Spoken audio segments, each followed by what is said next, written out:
What's up, everyone? Welcome to Unmasked, where things are discovered, uncovered, brought to the light, and made known. I'm your host, Lamar Barrett, coming live to you from PG County, Maryland. If you're interested in finding out about the untold stories behind being a college coach, this is the show for you. Being a former assistant men's college basketball coach for 16 years, there are so many untold stories behind the scenes in the life of a college basketball coach. Now, let's unmask them.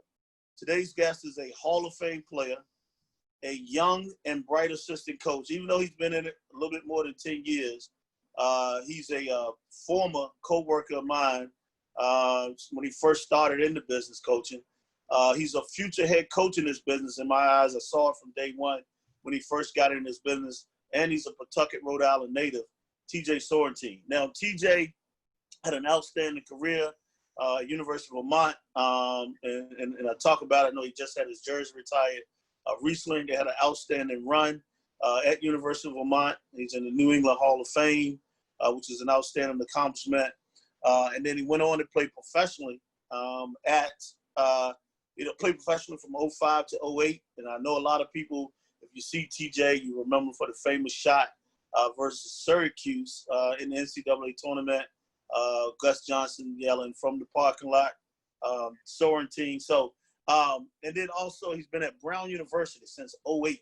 3 years as an assistant coach. We were together for 2 years, from 08 to 10. And then he's been the associate head coach at Brown University for the last 9 years. Welcome to the show, a good friend, TJ Sorrentine.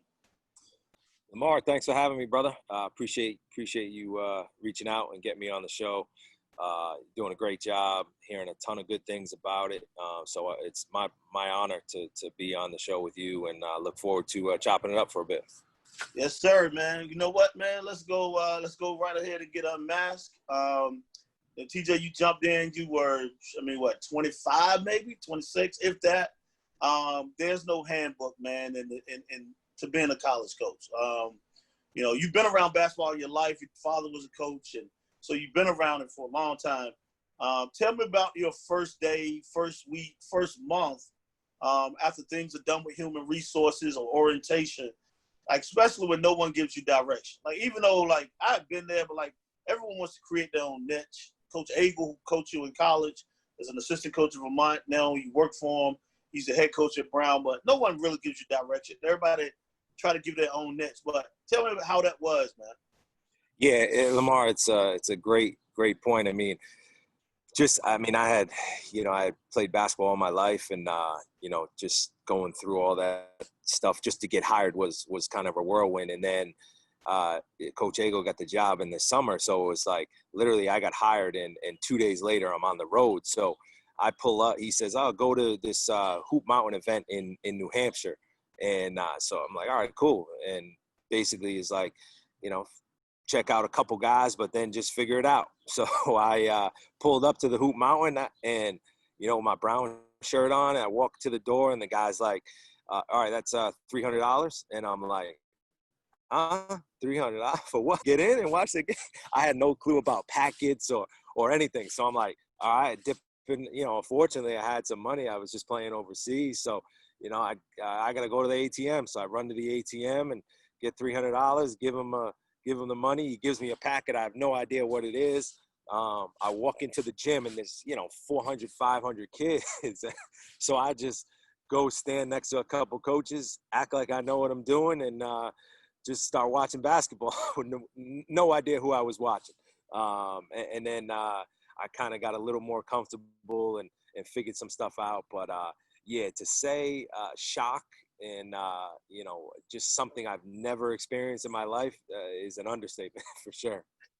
I'm glad you brought that up because most people don't realize it. You said that you were fortunate that you played and had some money. Because when you come in, a lot of times you shelling out your own money and then you get reimbursed. And so it becomes very expensive when you first jump in. Especially like if it's July, you get a job. People don't realize you spend anywhere from $9,000 to $13,000 a year in the summer of July recruiting. And if you don't have that money, you're in trouble. back then, Lamar, too, it was, two 10-day periods. So we were on the road for 10 days, and then we'd be off the road for 5 days, and then back on the road for 10 days. And, I called Coach Aguilar. I said, what do I do? What do I do? He's like, I'll just pay for everything, and then they'll reimburse you. I didn't have a credit card at the time. So, like, everything, I remember that summer was like 10 grand, like you said. And, like, I didn't see that till probably September, So it's an interesting – it was an interesting time to just get thrown right into it, and something I'll never forget for sure. I'm glad you said that. Young guys, you need to listen to it. That's why we're talking about this stuff. It's not that easy as you think.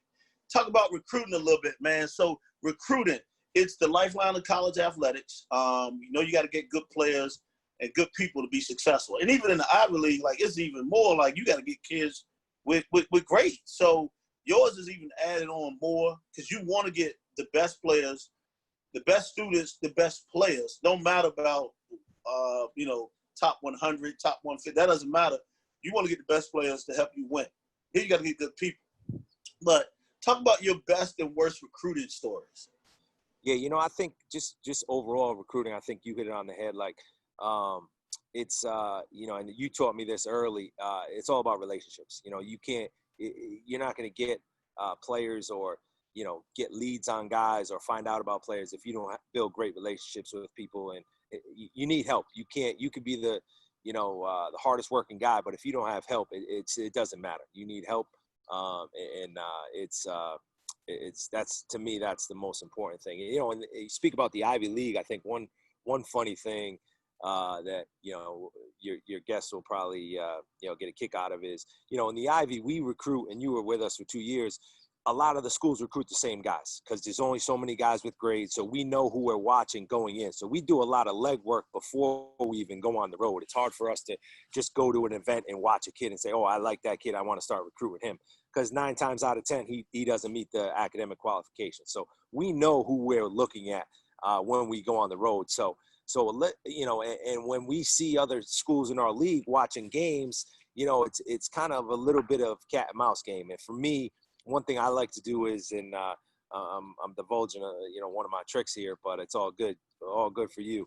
I know that, and our league watches, I'll be at a game and I'll say, I'll look at another court and see a Yale coach watching a game. But, man, who's he watching over there? So I know I do it, so I know the other guys do it. So if I have time in between a game or I don't have a game set, I'll go sit at a random court just so other guys in our league will see me and wonder who I'm watching and kind of throw them for a loop a little bit. And because our league is, like I said, there's only so many academic kids, and you're always looking for that next guy. So to me, that's one little trick I always like to do when I don't have a game set or I have time in between a game, just to kind of throw guys for a little bit of a loop. And that's the recruiting. Recruiting's, you got to find different things that work for you.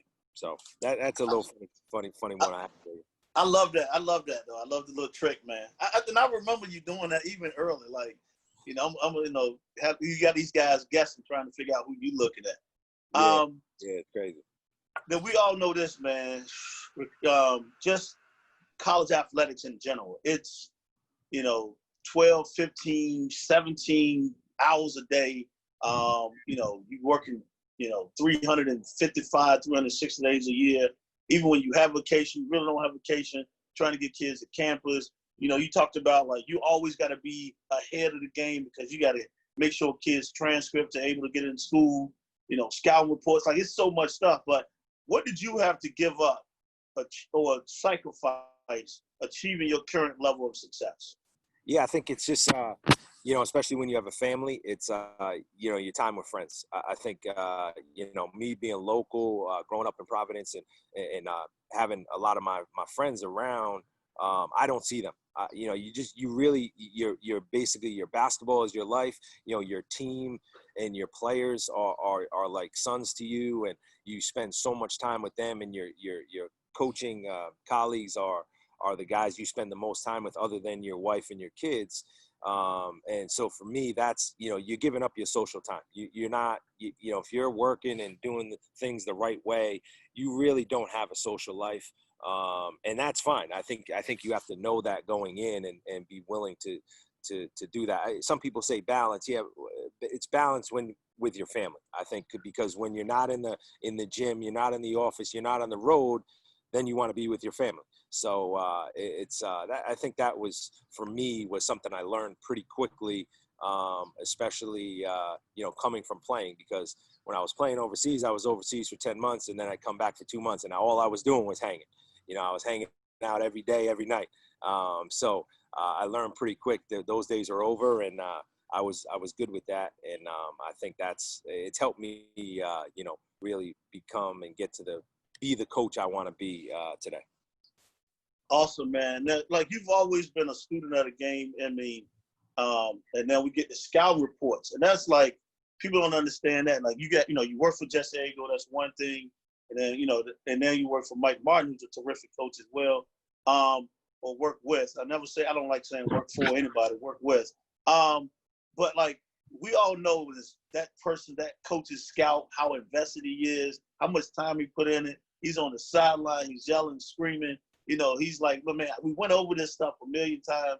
Guys get in the game, and as much as you put into it, sometimes you like, these guys care. And they go out and, you end up like some games you probably should win, you don't, or, and then you got the guys with worse scouts where it's like, they can say it's a bad one, but it's, you got numbers 8, 9 guys, and then the 10th man comes off the bench, he's 3 for 30, or one of the key players might be struggling shooting the ball. All of a sudden, this dude makes 4 threes in the game. Coach Martin looking at you like, I thought he wasn't a shooter. And, so talk about, like, what was your best or worst scouting report that you think you've had over the years? Yeah, it's a great point. I think the evolution of you as a coach, and you kind of, coming in and being a former player, I was, I think at the start, you almost try to give the players too much information. And as I've evolved and gotten better at scouting, I think it's become more simplified in my eyes. I try to simplify it because I try to put myself in their shoes, and they can only take in so much. And, I think early on when I was, had no idea what I was doing, I think, like you said, you're frustrated on the bench, and it's your scout, and you told them that this guy can shoot it, and don't let him get a shot off, or, foul this guy if he gets around the rim because he shoots 40% from the free throw line, no dunks, no layups for him. And I used to get very emotional and very frustrated when I was younger. And I think now, it's a lot easier for me not to get frustrated, and it's helped me evolve, and just constantly reminding, rather than getting frustrated myself, constantly reminding our players what the scouting report is in timeouts, what different lineups come in and what guys can do. And because we have limited time, as you know, in college, it's not the NBA. We don't have constant basketball. These guys have class. We only have a certain amount of hours with them, so they can only take in so much information. So we as coaches, we forget that at times, I feel, because we're constantly looking at film. We've watched 10, 12 games where they only see clips. So we have to keep that. And that's one thing I've done. I just always keep that in the back of my mind. They have not watched as much film as you, so they're not going to know the team or the player as well as you. So always remember that. And I think that's one thing that I have evolved in, and has helped me become better, because I just, as a youngster, I expected them to know as much as I did, and that's just not possible. So I think, just speaking on that, that's something that's definitely helped me, and I think can help younger coaches out there. Don't stress it as much as you think. Really try to help your guys rather than getting frustrated yourself. I love that, man. Dropped another nugget for these younger guys. Like, yeah, you got to remember, like, we always talk about life balance. Like, they have school and life balance, like, from a basketball standpoint. So that's great stuff right there. I love it. What's the biggest challenge, man, you think you've experienced since you've been in college coaching, like 12 years now? Yeah, I think, we talked about it a little bit off here, just, the constant college it's always what's next. I feel like guys are always asking what's next, where's my next job, and for me, I'm an example of a guy who started my career at Brown, and I'm still here 12 years later. It's very odd. I'm kind of a outlier in that aspect. And I've always been a believer. I want to finish something I started, and I want to win an Ivy League championship at Brown. And I think we're building towards that. So I think for me, the hardest thing is always asking or always answering the question, why are you still at Brown? Because, I have had chances to look at other opportunities and other jobs, and just to have to answer that question is frustrating to me at times, just because the nature of our business is just that, what's next? And I'm patient. I'm still young and I'm energetic. I love to coach. We coach great kids. So I just don't feel like you should ever have to answer that question in this profession. As long as you love what you're doing, you're working with great people, which I do, at a great institution. I think that's the most important thing. But it can be frustrating at times. And I think a lot of guys do get frustrated when they can't move on or get to a position where they are, they feel appreciated. And I understand why guys move. Guys aren't in great situations like I am. I am fortunate. And there are reasons to move for a lot of guys. But it's not always the right, you don't always have to ask what's next. I think you can be comfortable and be happy and do a great job at the place you're at. Awesome, man. I love that.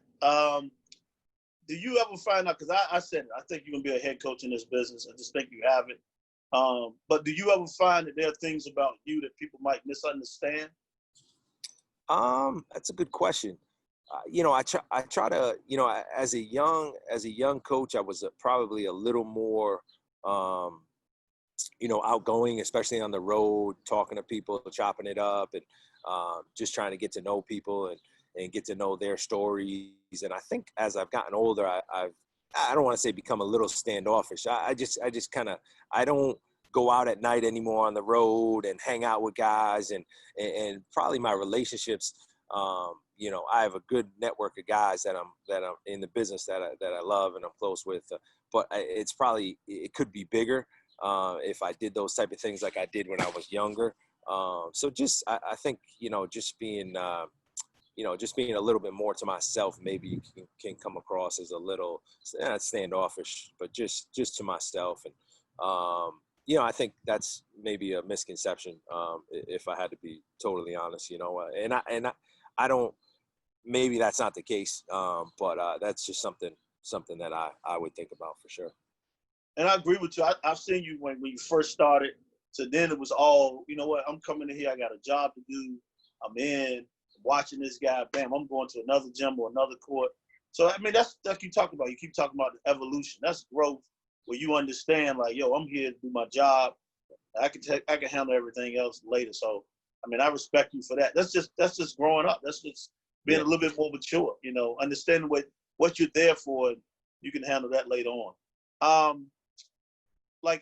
This business is about teaching, it's about education.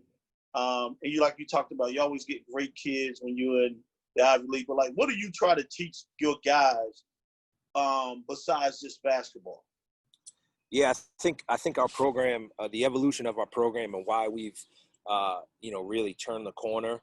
Obviously, we have great kids and hard workers, but we've got guys that have really bought into the developmental piece, and we base our program solely on development. And we've been fortunate enough to get guys who want to be developed, and we've got a great plan in place. And I think the biggest thing in development, to me, you see a lot of coaches, these trainers and people working guys out, and they say we're trying to develop this guy. But I think the first thing that is most important in development is trust, and that's one thing that I pride myself on, is developing a relationship so my guys trust me. If they trust me, then they'll want to work hard for me and they'll want to get better. And they'll trust what I'm telling them, if I need to change a guy's jump shot. I can't just go in without a relationship and not having him trust me and then all of a sudden try to change his jump shot, the minute he gets on campus or that first spring. I don't think that's coaching. I don't think that's development. Development is developing that trust and that confidence, and that then you can develop. To me, that's the most important thing above all, developing that trust, and then that will, you know, you have a guy for 4 years, as you know, you have lifelong relationship with your former players, and as do I, and I was fortunate enough to play for a college coach that said, I'll know I did a good job if you invite me to your wedding. And that's something I've taken with me. I know I've done a good job in developing you, not just as a player, but as a person, if you invite me to your wedding. And that, to me, that's always important. And so that's kind of the basis of why I do it, and you know, what you're going to get from me if you come play for me at Brown. Awesome, man. What are your best and worst memories in coaching?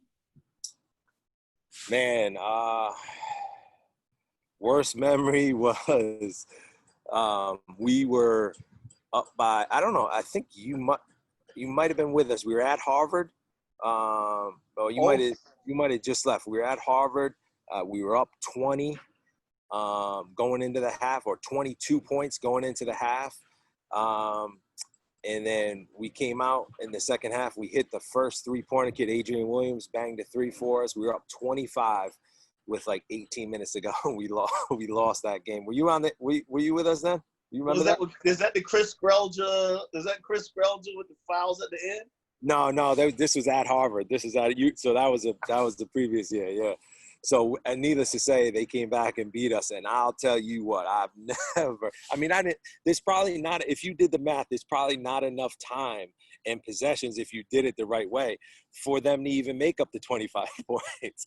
And they ended up beating us by 10. And it was the lowest point as an assistant coach, sitting on that bench, like, what is going on? And credit to them, Tommy Amica, he does a great job. He has great players. And that was a tough moment for us. I think a positive moment, something I'll never forget, is Mike's. I think it was Mike's first year. Yeah, Mike's first year, Coach Martin's first year. We beat Providence at home, and one of my first recruits, the guy I recruited, Tucker Halpern. He was the first guy I actually started recruiting, and got to see, on that trip I was telling you about in New Hampshire. It's where I saw him, and he hit a three to seal the win for us, and that was really, really a lot of fun, and just being at home and beating a Big East team in such a dramatic way was really cool. So those are two memories that stick out, and as best and worst for sure. Now you've been at Brown 12. You just finished your 12th year. And I don't know if it has been one or not, but what's the most stressful situation you've faced? Yeah, the most stressful situation was by far and away when Coach Agel did not get renewed. He was here for 4 years, and his contract didn't get renewed after 4 years. So I was kind of in limbo on what to do. I got named interim head coach, and obviously I was trying to get the job, but I also knew one of my good friends who I work for now, Mike. He was trying to get the job. He played here, and they had just had some great success at Penn. So, that was a stressful situation. That probably is as much as you could be in. You're trying to get a job. You're one of your best friends is in the running for the job. And then if you don't get the job, what are you going to do? So it was an interesting time. And fortunately, Mike got the job, and he asked me to stay with him. And I owe him for that. And that's why I work as hard as I do for him. And that's why we're doing some great things here at Brown. So I owe it all to him. But that was very stressful, and it was an uncertain time, for my family. And but that's the business, as you know. There's going to be things thrown your way, and you just got to be versatile and be able to react to those things in a positive way. And if you have faith and believe good things will happen, they will happen. And I'm fortunate that they did happen for me, for sure. Well, it ended up perfect, man. Like you said, 9 years later, you're still the associate head coach, and that's awesome. This is interesting. So we all know as great as a student, as great as these kids are, there's still some strange things. But what's the strangest thing a player has done outside of the basketball court? Outside of the basketball court, that's a good question.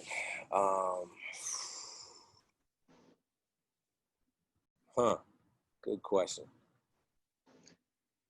Because I can remember the first couple of years we were there, we had some different guys there. So it It can Yeah, that's, as it's funny you say that, I try to stay, you try to stay on these guys and, know about as much about them as possible with also giving them some freedom. And, you know what? Nothing's really standing out. I could tell you a story about when I was playing that, I don't want to give any of my guys up.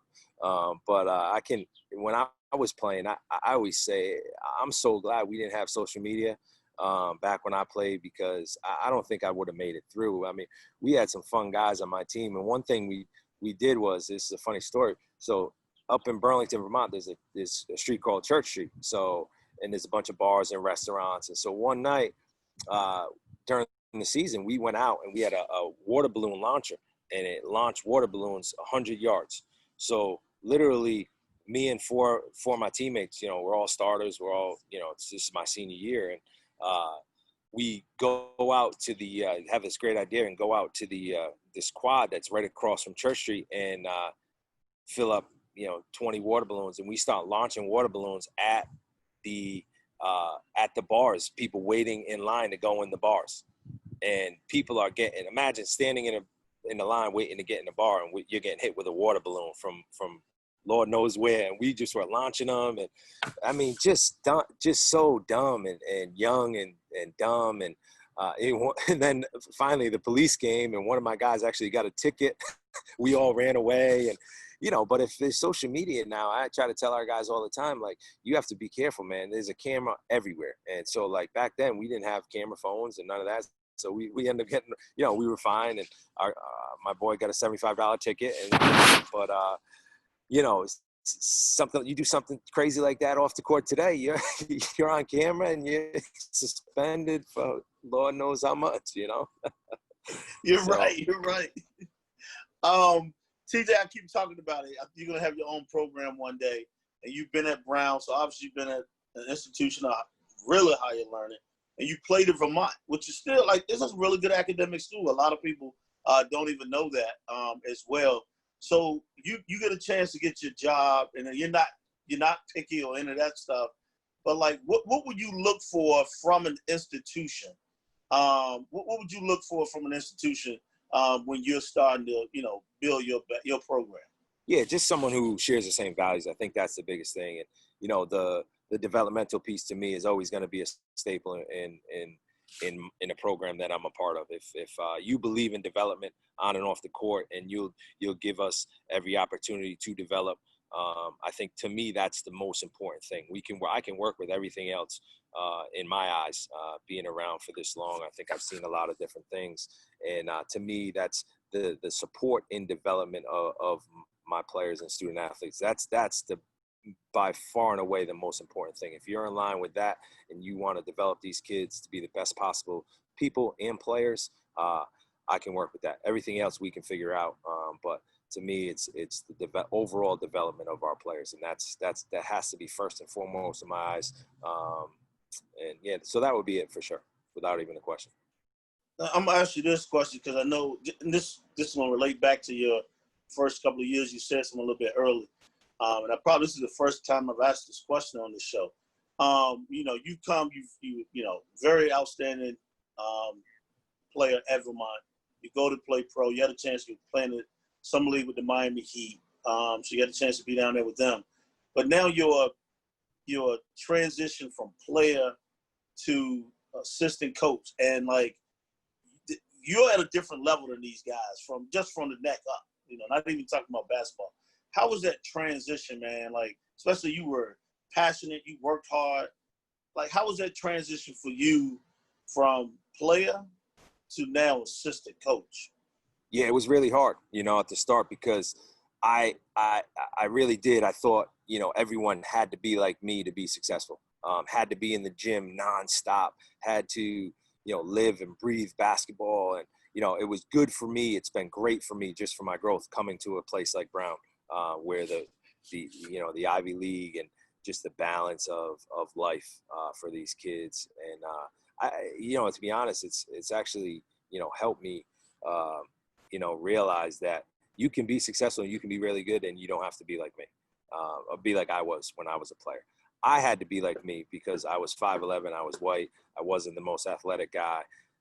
So I didn't have a lot of things going for me. So I always felt I had to be the hardest working guy. I think you have to work hard, but there is balance. You know, you do need to have a little balance. I wish I did, looking back on it, I wish I did have a little more balance as I was coming up, because I was solely focused on basketball. But I see a lot of these kids, they have so many opportunities given to them, not just on the basketball court, but off the basketball court as well. And it's, you know, it gives me a lot of joy to know that there's a different way to do it, and it's helped me evolve and grow, for sure. Good. And I know this is gonna be hard for you because I know you're not a huge movie or TV guy, but like, what movie or TV show title best describes your week? My week. Good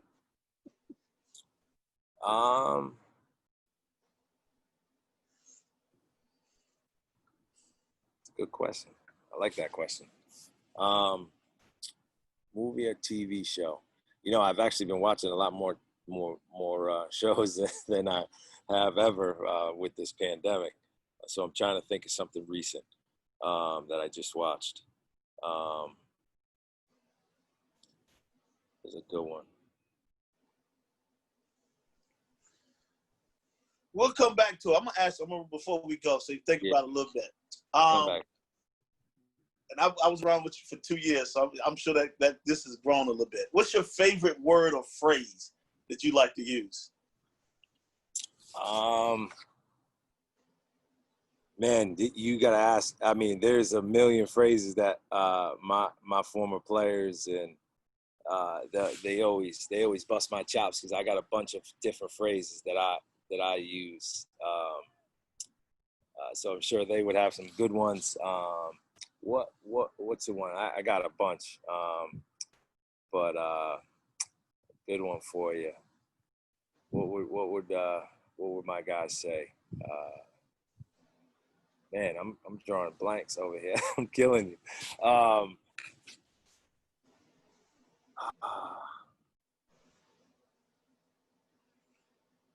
This is one of the times you could have phoned your guy Carlson Plicky in. He definitely would have come up with something. You could fly anybody in, and I got a bunch of like just isms. I call them isms. I'm always just talking, as you know, especially on the court with our guys.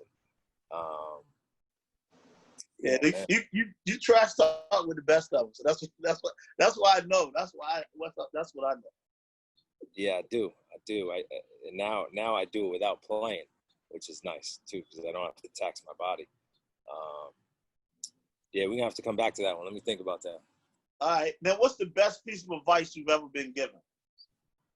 Probably from my dad. You know, just do everything as hard as you can. You know, I think that's just simple, but just work as hard as you can at everything you do. He's obviously coached for a long time, and being a high school coach is obviously different from college, but I think the values are the same. Where if you're coaching young men and making an impact on these kids, do it as hard as you can, and they'll respect you. You know, if you work hard, they'll respect you, and they'll want to be around you, and they'll remember you. So for me, that's always something I've always taken to heart, and I thank him for putting that in me as a young kid. But simple, but I think that's an easy recipe to be successful. I'm glad you asked that question. I mean, you just stated that. I'm gonna piggyback into it, but shout out to your dad, because I remember the first time I met him. I actually went to go see your brother, and I walked into the gym, and I mean, I don't even know if he still got the hair and the stat. So yeah. It's funny because people will see me and clean cut and.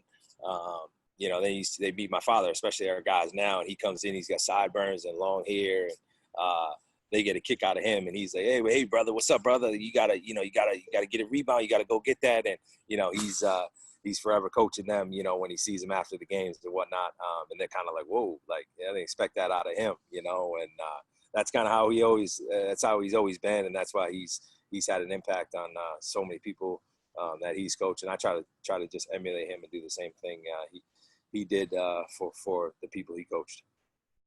You said something about success, but like, what does success mean to you? I think that's easy.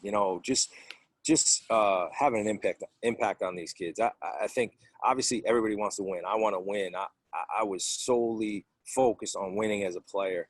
I'm solely focused, on winning when we play. Winning that game, winning that day of practice. But just having an impact on these guys, to me, that's a success. Having relationships with these guys, like I said earlier. Hopefully going to their wedding. Me and Coach Mara went to a wedding this past fall. We literally went for 6 hours. We were late. We had practice. We flew out. It was actually in Virginia. Got there, and then we were there for 4 hours. We had to drive 2 hours back closer to the airport, and then we flew out that morning and had to get back for practice. But that's if someone invites us to as a former player, that means something to me. So I'm going to make it. I want to get there, to me, that's success. That defines success 100%.